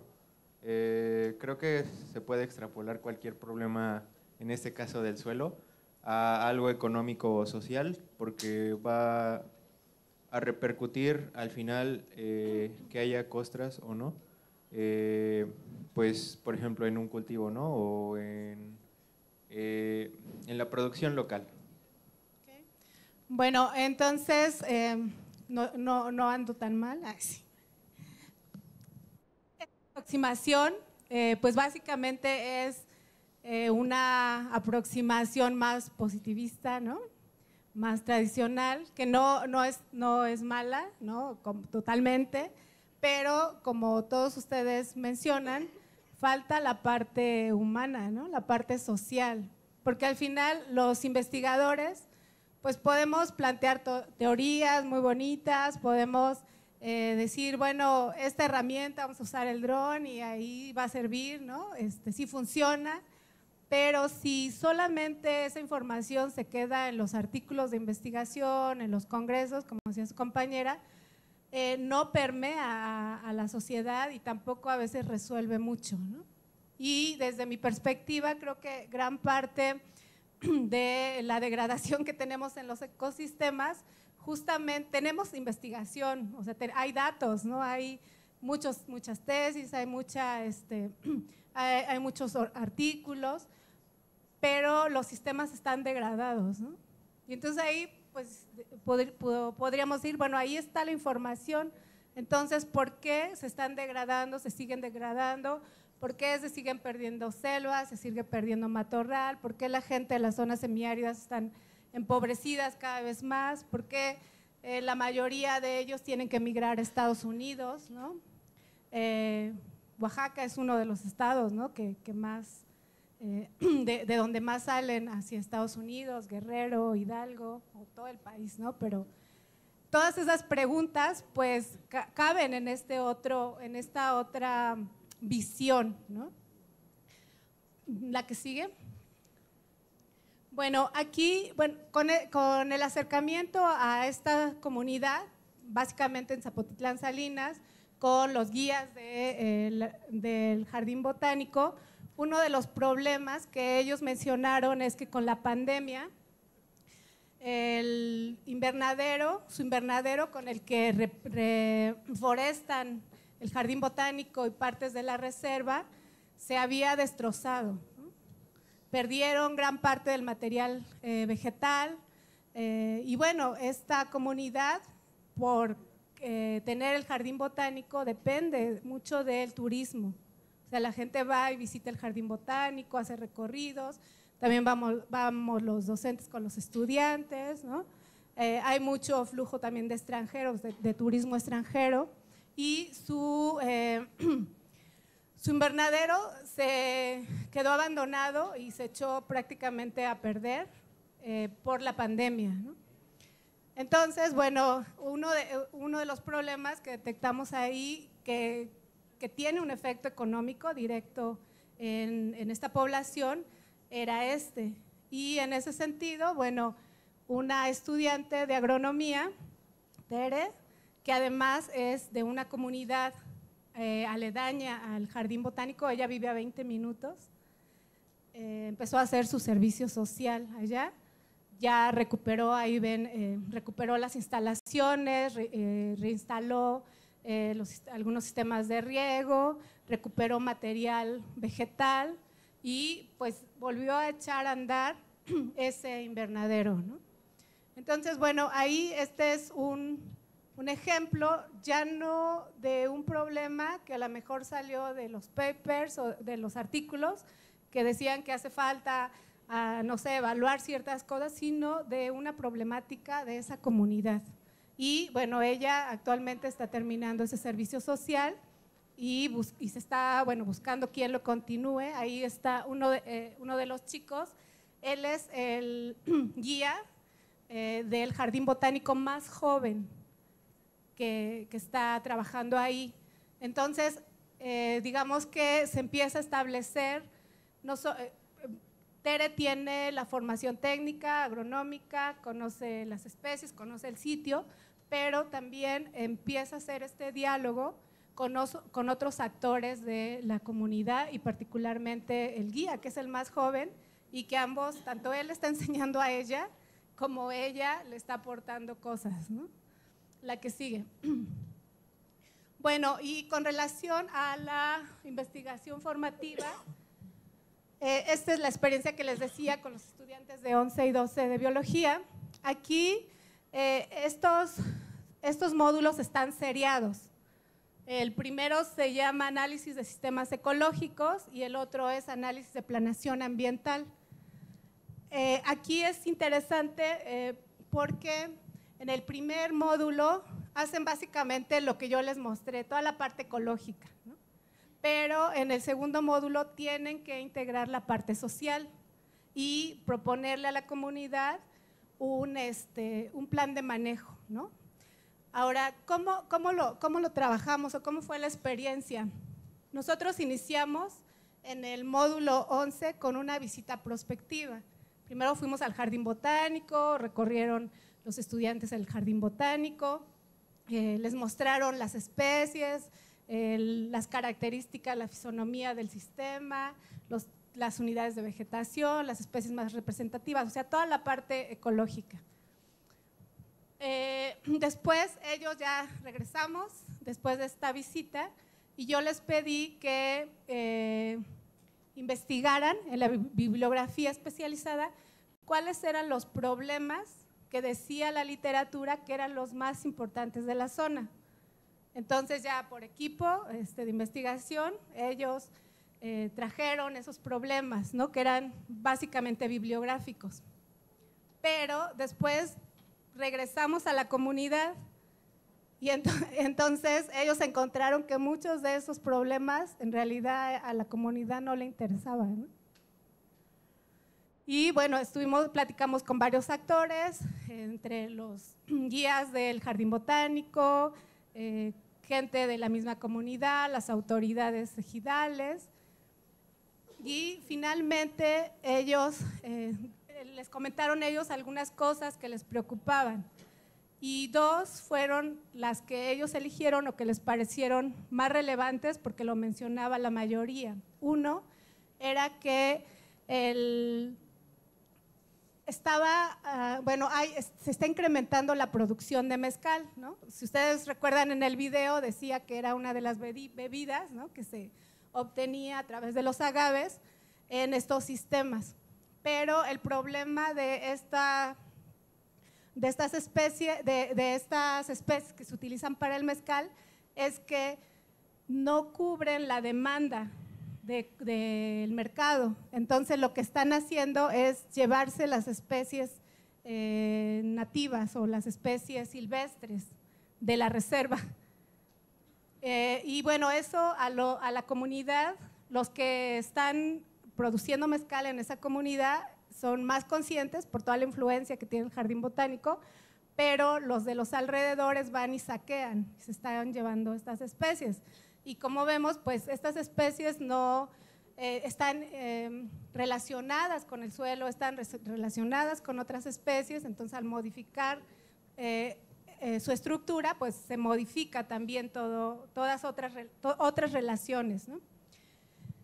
Y bueno, otro problema que también mencionaban, bueno, mencionaron varios, pero básicamente aquí ellos, los estudiantes, acordaron y la mayoría les interesó la problemática de la producción de mezcal. Y otro problema era el río, la contaminación del río. O sea, es un sitio con poca disponibilidad de agua, pero además su río ya se está contaminando, ¿no? Es un río que en ciertas temporadas es intermitente, pero ya están descargando gran cantidad de desechos, sobre todo domésticos, y entonces está contaminando el suelo. Entonces, a partir de esta elección del problema de la producción de mezcal, se aterrizaron por equipo se abordaron distintas cosas a distintos niveles. Una fue la relación, lo que ya mencionaba su compañero, ¿cuál era la relación de estos agaves? Básicamente están usando dos especies con las costras biológicas del suelo. Si estas costras podrían favorecer las condiciones de los agaves, y entonces lo midieron tanto en condiciones silvestres como en algunas que aparecían en los cultivos. Luego, otro problema relacionado era si, como están instalando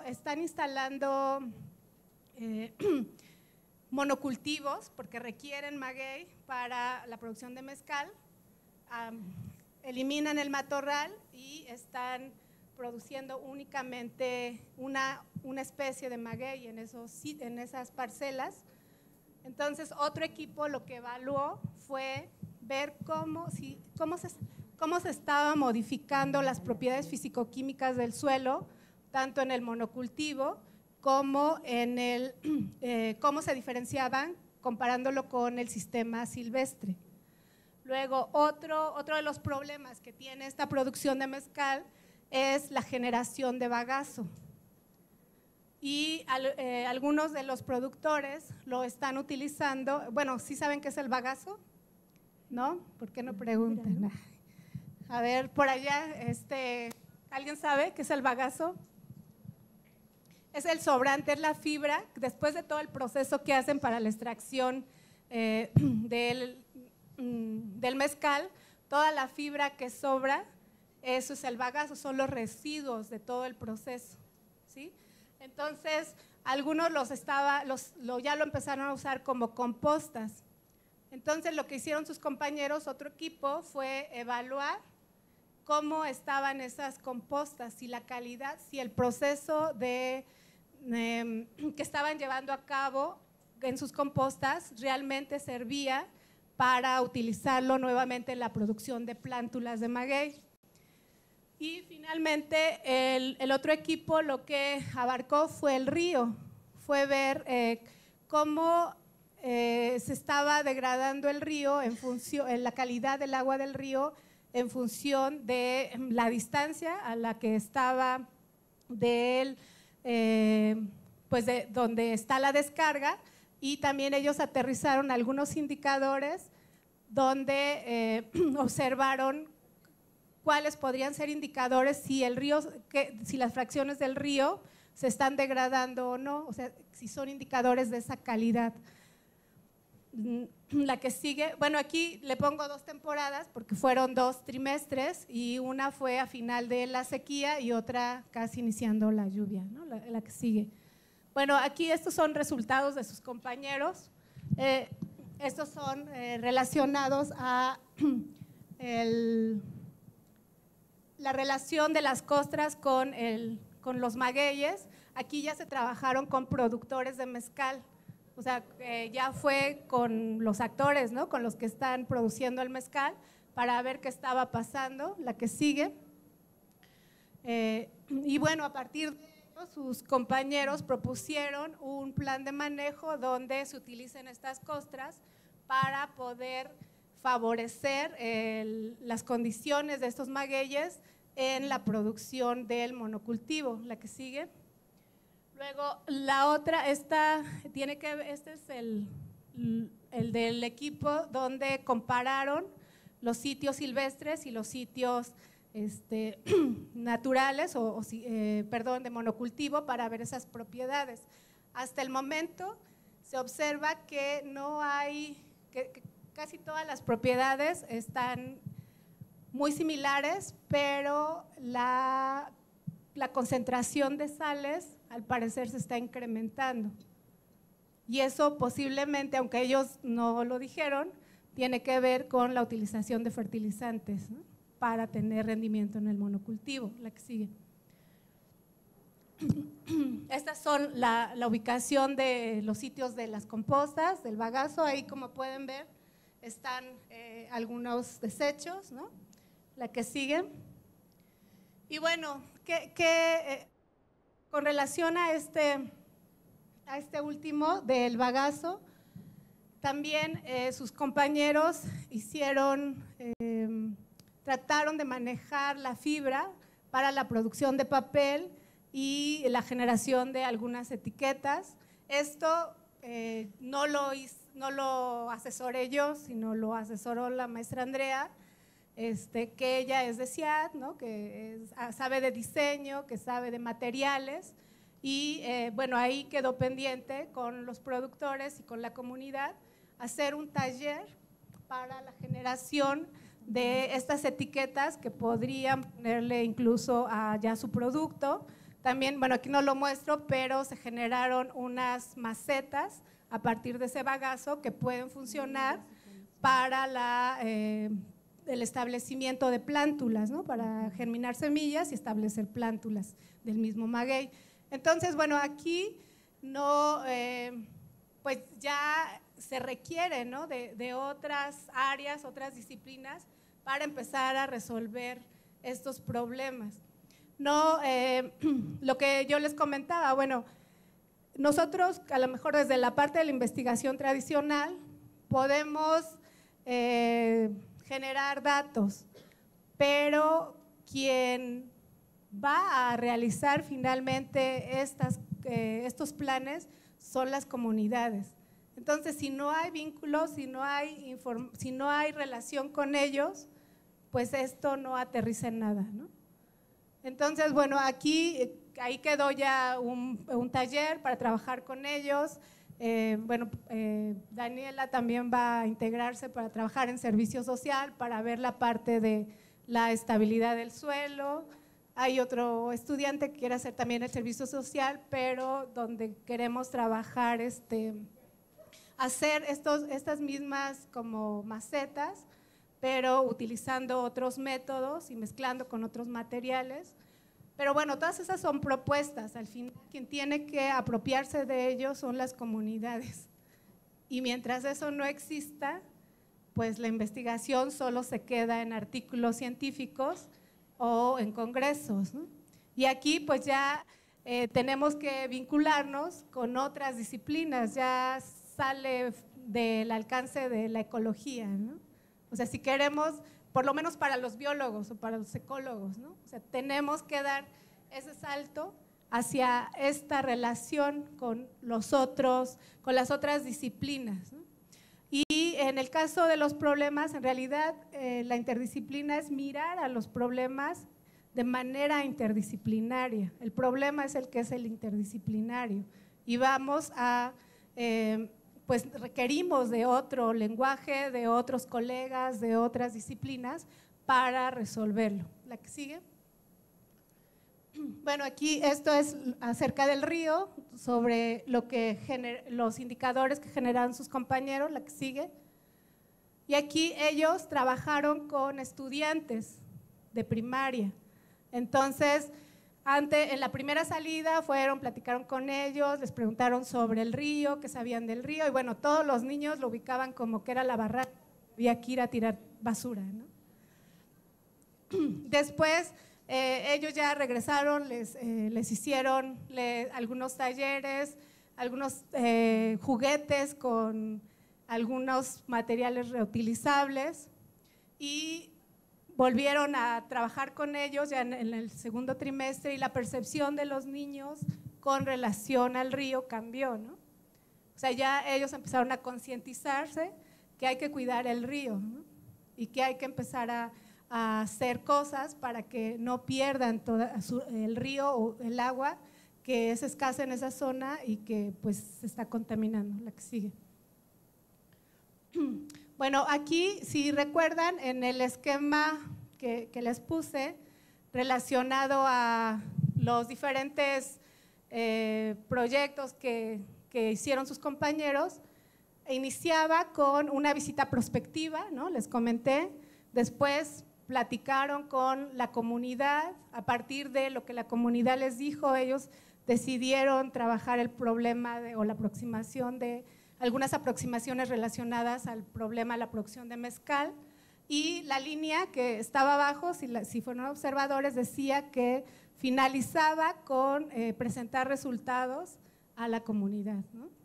Entonces, bueno, estas fotos son de, además de los niños, que ya vimos en la presentación de la primaria, estas ya son fotos donde ellos presentaron estos resultados, donde se les llevaron los materiales que se hicieron con el bagazo a la comunidad.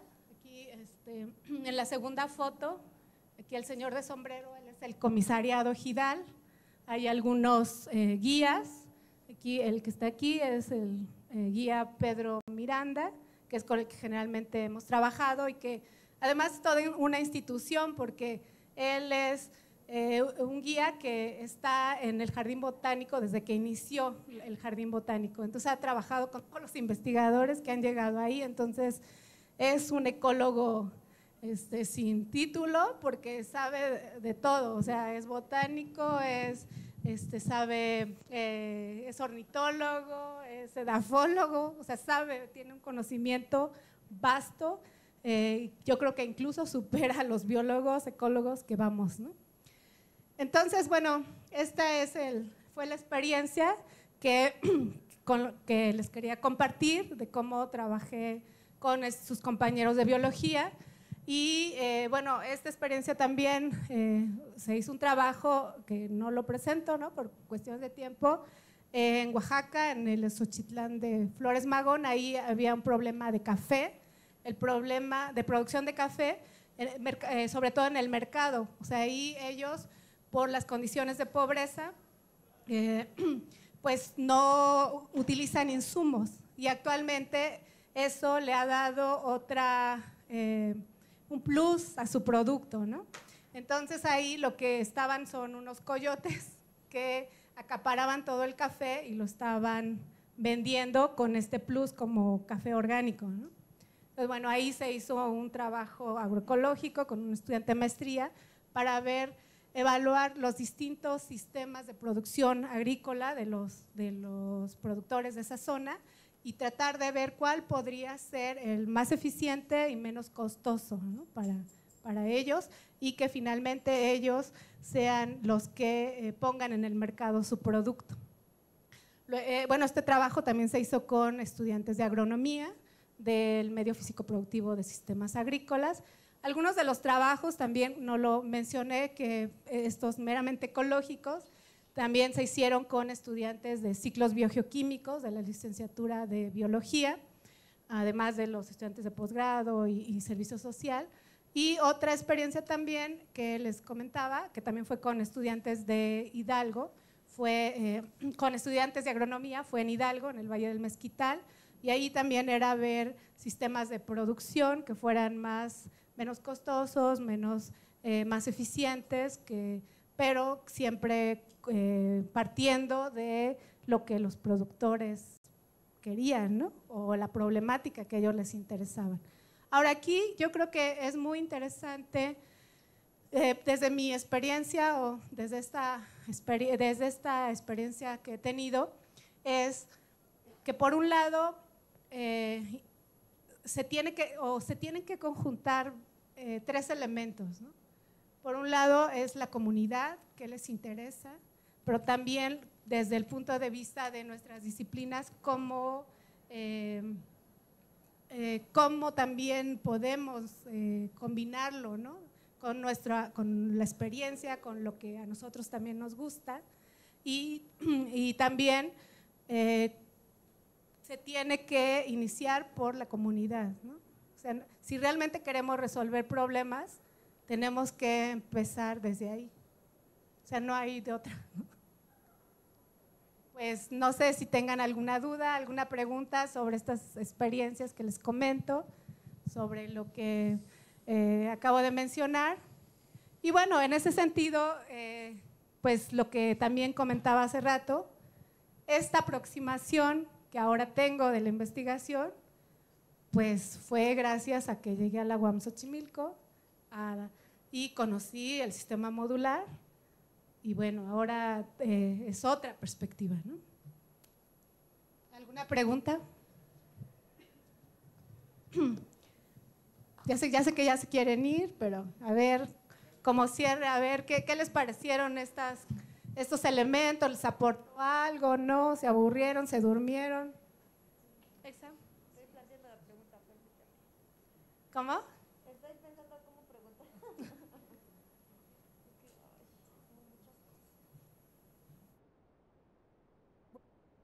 Respecto al nombre de los cianolíquenes, o sea, si son cianobacterias y pues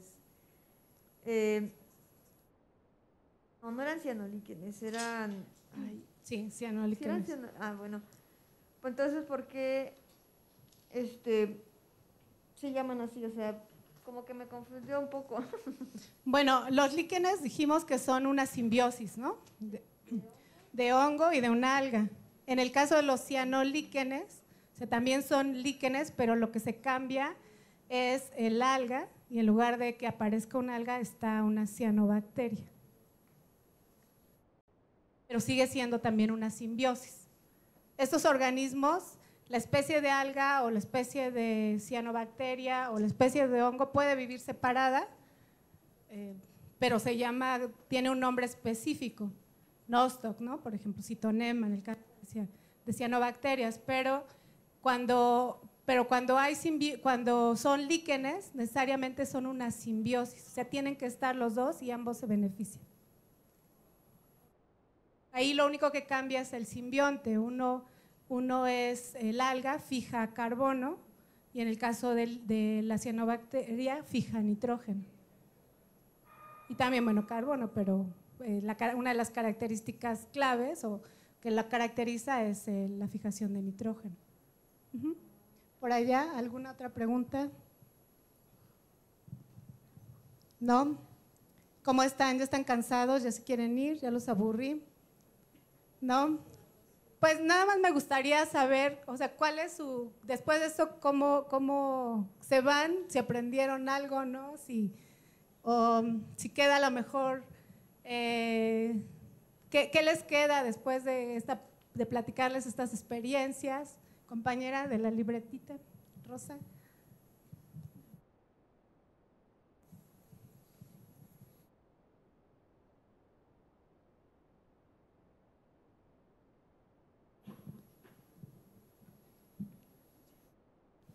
Ay, no sé qué decir. Pues lo que quieras, me aburrí, me cansé, ya tengo sueño, ya me quiero ir. O sea, ¿cuál sería si yo te dijera, a ver, dime tu palabra que sintetice esta charla? ¿Cuál sería una palabra que sintetice lo que ocurrió hoy? Me pareció muy interesante. La verdad es que pues casi no estoy muy metida en la geografía y pues sí me… ¿De qué área eres? Biologías. ¿De biología? Ok. Bien, ¿alguien más? Como no tienen dudas, yo sí tengo muchas dudas. Bueno. Una primera duda es…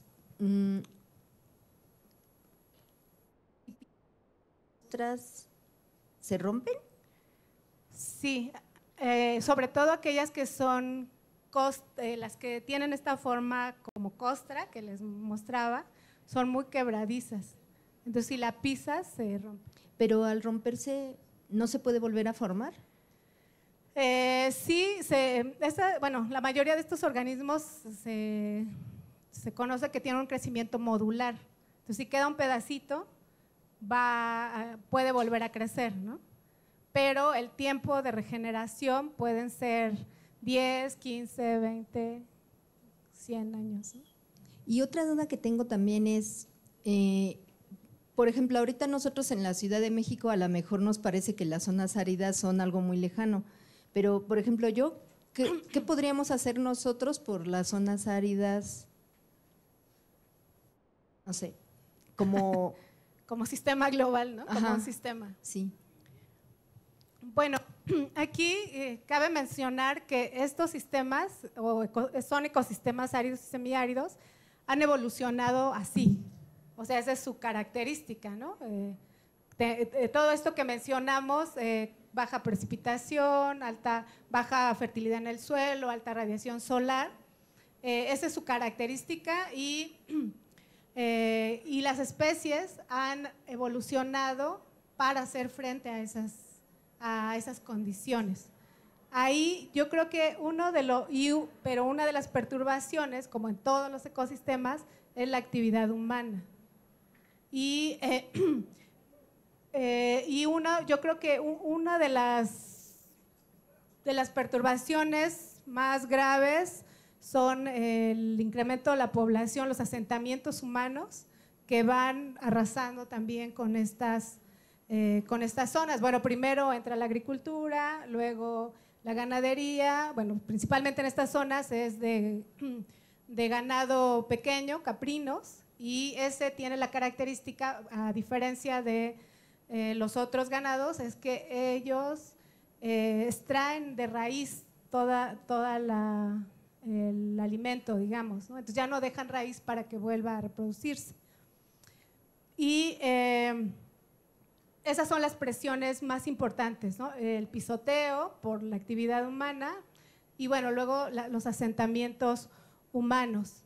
Y desde aquí yo creo que sobre todo concientizarnos de la importancia que tienen estos sitios, ¿no? Saber la riqueza cultural, saber la riqueza biológica que tienen y también estamos en un sistema global, ¿no? Entonces este acelere, digamos, en el efecto invernadero, en el incremento de las temperaturas por parte de toda la actividad que ocurre en las grandes ciudades, pues finalmente pues va a generar también ciclos de mayor calentamiento. Algo que se ha observado ahí en Tehuacán es que llueve la misma cantidad de lluvia que en años pasados, pero los eventos son más violentos y son menos. Y eso tiene que ver pues con estas modificaciones en el sistema climático. Ahora, ¿cuál es? En la ponencia anterior le preguntaban sobre el cambio climático, ¿no? Si existía o no existía. Y bueno, estos ciclos han ocurrido de manera natural. Aquí el problema, y como seguramente ya lo revisaron en algunas lecturas del TID, es que en los sitios de mayor el problema no es el cambio climático, ¿no? Sino el problema son los problemas sociales que existen en ese sitio y entonces esas comunidades se vuelven más vulnerables ante estos cambios, ¿no? Ese es el gran problema. Y en el caso, por ejemplo, ya del sistema ecológico, si hay estos incrementos de temperatura o modificaciones en los patrones de precipitación, como les decía, resultado también de toda esta modificación de la química de la atmósfera por las prácticas humanas en las grandes ciudades, pues se modifica, los pulsos de humedad son más violentos y entonces pueden generar erosión hídrica, ¿no? Son más frecuentes porque llueve en estas zonas, a lo mejor llueve en una hora, pero es intensa, ¿no?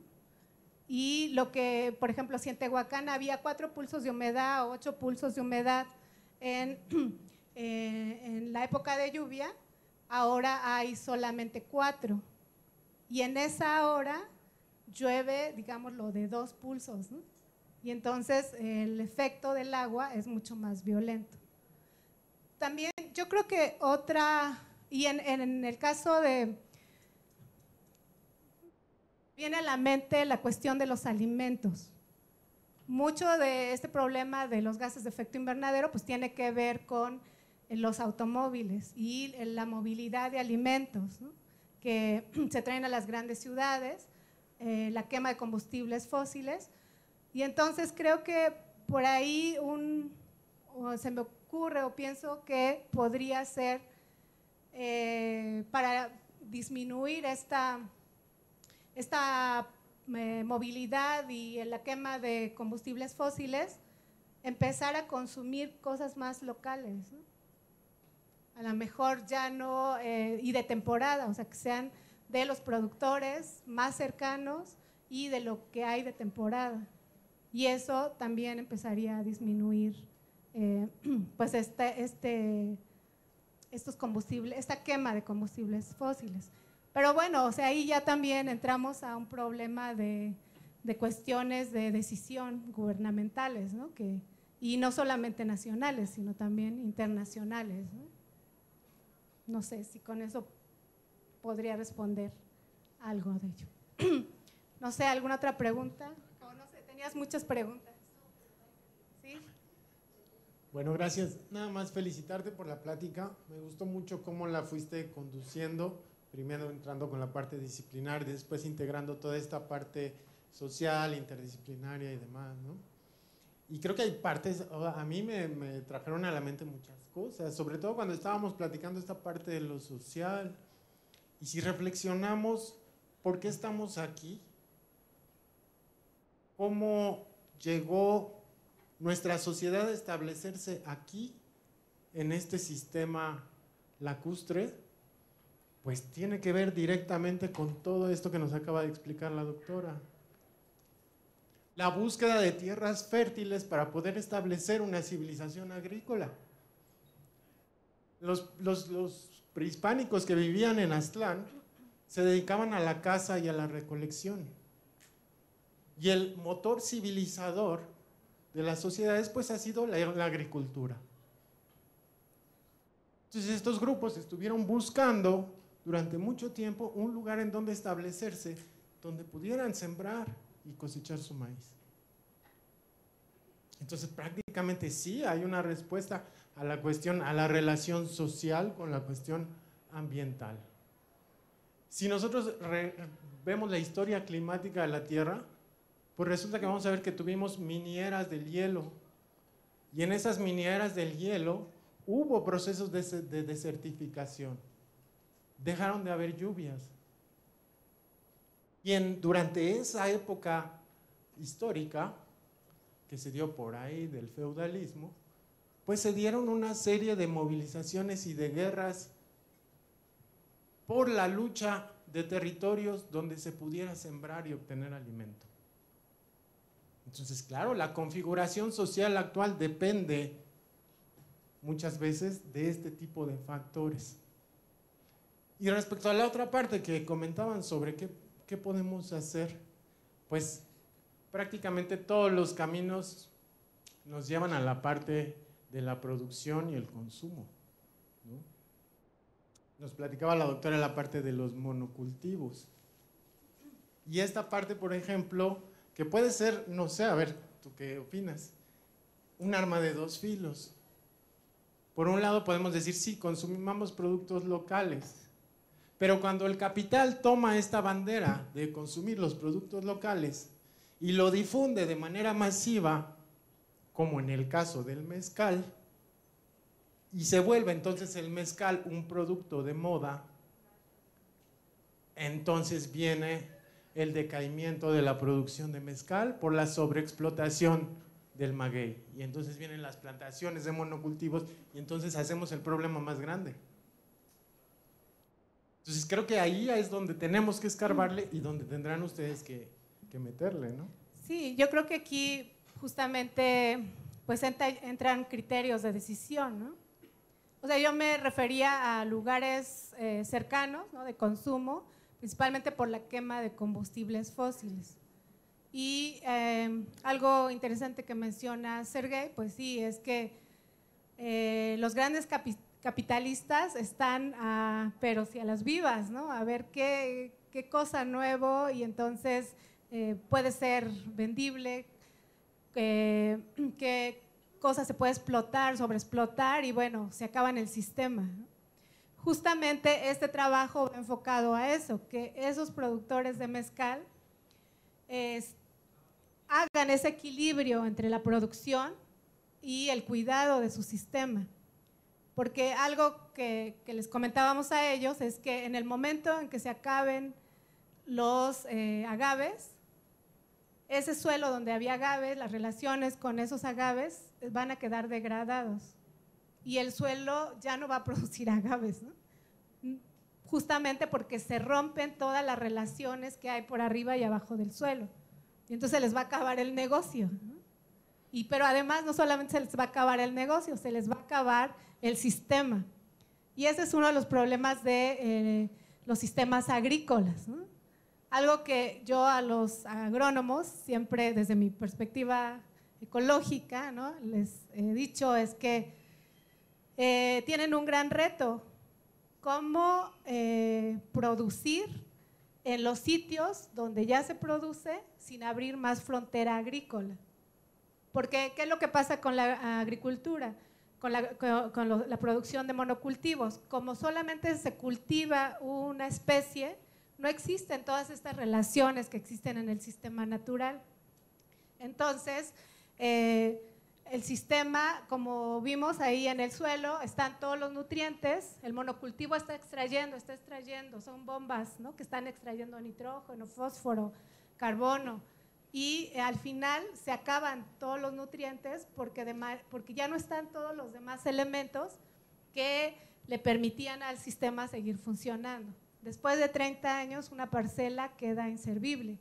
Y como ya no tiene cobertura vegetal, y en las zonas templadas, bueno, empiezan, hay pocos estudios, pero también, bueno, estas costras podrían sostener o agregar nuevamente el suelo, pero es un proceso largo. Este suelo queda sin estructura y entonces se empieza a perder y ya se pierde todo ese suelo que inicialmente era fértil, tenía cierta humedad, porque el sistema natural lo proporcionaba, porque funcionaba. Pero en el momento en que es monocultivo no ocurre, ¿no? Entonces, en ese sentido, este trabajo pues es tratar de hacer esta interacción con los productores, ver cómo están haciendo sus prácticas de manejo desde el punto de la ecología que se puede aportar y tratar de establecer sistemas que sean, pues que produzcan, que les dé para lo que ellos requieren, pero que tampoco se acabe en el sistema.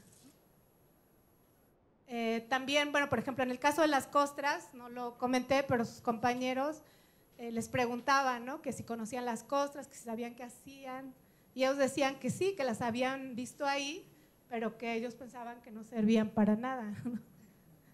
Y entonces pues, pasaban y las pisan y pasan sus animales o pasan en bici, o los mismos visitantes del jardín, pues los estudiantes, los investigadores vamos y las pisamos, las rompemos y pensamos que no hay nada. En Estados Unidos, en Utah, las tiendas, o sea, te dicen ahí que solo puedes caminar por los senderos porque no te puedes meter porque están las costras biológicas. Entonces, todavía aquí en México, pues las estamos empezando a conocer. Pero bueno, esa es la piel del suelo de la que les quería hablar.